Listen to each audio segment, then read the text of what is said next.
Hello guys, in this video I'm going to show you how to permanently delete or deactivate your Facebook account. What you need to do, you need to have a browser. It can be Chrome, it can be Brave, it can be any browser of your preference. Here you need to type in Facebook, press enter, and here your Facebook page will open if you have already logged in once. And then you can see your top right corner, you have a little logo of your Facebook profile. You need to click on it, and here you can see settings, help and support, display accessibility. You need to go on settings and privacy.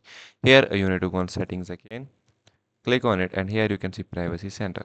Click on it, and next here you need to scroll down a bit until you see manage your accounts. You need to press on it, and then it will take you to the another page. Here you need to go on personal details, here account ownership and control, here deactivation or deletion. Click on it, click on your Facebook account.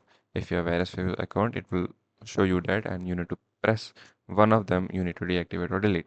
Here are two options: deactivate or delete your account. You have two options. What you need to do, you can deactivate or delete. Here if I go and delete an account and continue and give them a reason and continue, and here you have another thing to keep message or whatever this is, so you need to continue, scroll down and continue, and here you need to press your password again, and there you go, problem solved.